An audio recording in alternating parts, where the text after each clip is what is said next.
Independent India was born hungry. Something had to be done immediately to feed its huge population, and along with the farms, Ocean too had immense untapped resources that could feed its people. But the existing technology was not sufficient to meet the nation's demands. So before independence, fisheries was essentially small scale. It was done by methods like gill netting, shore seaning, some kind of hook and lining as well.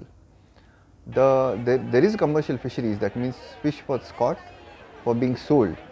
However, that kind of fisheries weren't reaching much inland because of restrictions in terms of availability of ice, preservation of problems like preservation of fish, and so on.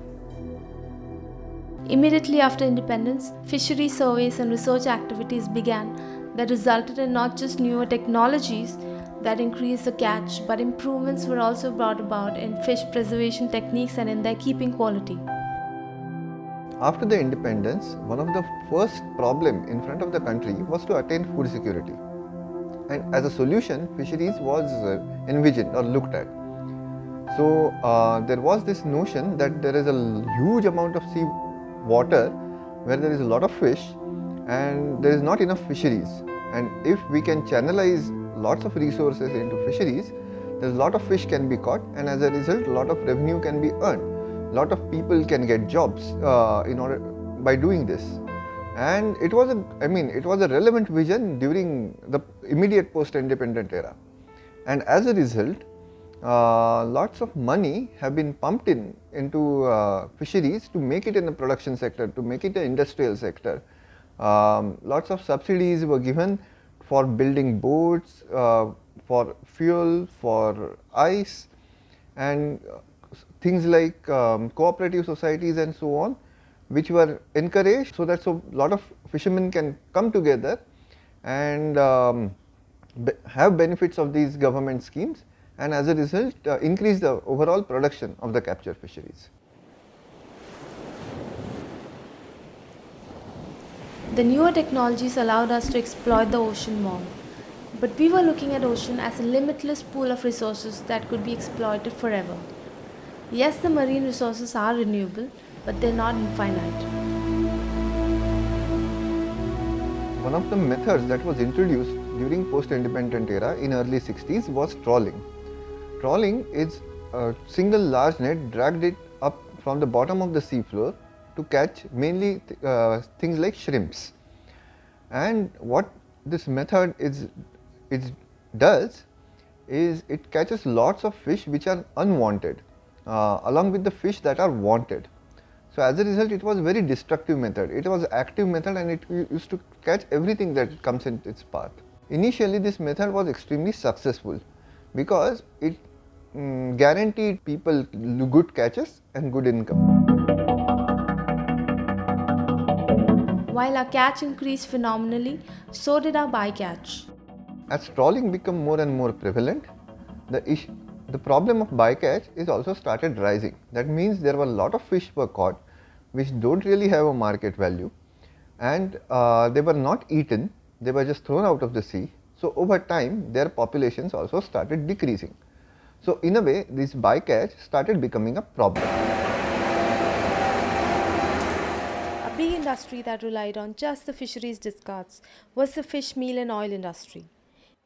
They produce fish meal and oil to feed the aquaculture chains.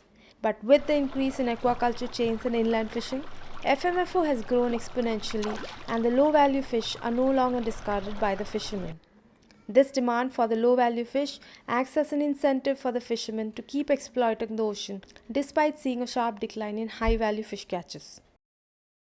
So fisheries in India is a state subject. That means the individual state has a kind of autonomy to govern the fisheries by their own will.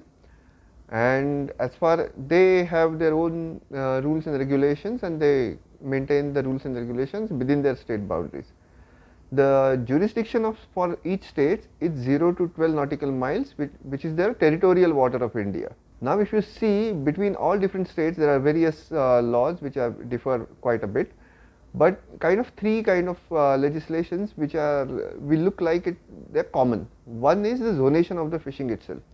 Within that 0 to 12 nautical mile, who can fish where is a kind of a decided. So for example, many states uh, give a kind of a distance metric. So say for example 0 to 5 kilometers or 0 to 10 kilometers is reserved for people who fish by small scale fishing or small scale fishermen, and from that zone onwards to 12 nautical miles is a zone for commercial fisheries, generally trawlers and purse-seiners. Second thing is, especially in the west coast, there is a monsoon ban. Generally, monsoon is a period where the weather is bad and some fish also breed in those seasons. So, if you see the states on the west coast of India, they kind of follow this monsoon ban. Third thing is there is this ban, not ban on, but it's a regulation on different mesh sizes. Mesh size of trawlers or mesh size of gill nets, and different states have different rules in terms of what is the minimum mesh size, but the mesh size regulation is kind of common. Tamil Nadu saw a really good catch in the 90s, but the catch started decreasing thereafter. Today, overfishing is a global problem. All the maritime countries faces overfishing as a problem, and India is no exception. So Tamil Nadu, for that example, is interesting example because they had a big coastline. They had a pretty decent kind of contribution when it comes to the Indian fisheries catch. However, with expansion of fisheries and increasing in unsustainable fishing practices such as trawling, the fisheries in Tamil Nadu has been so-called quote unquote collapsed. So what collapsed means that if there are no subsidies for the fuel or for the ice etc. in Tamil Nadu, the fishermen can't break even.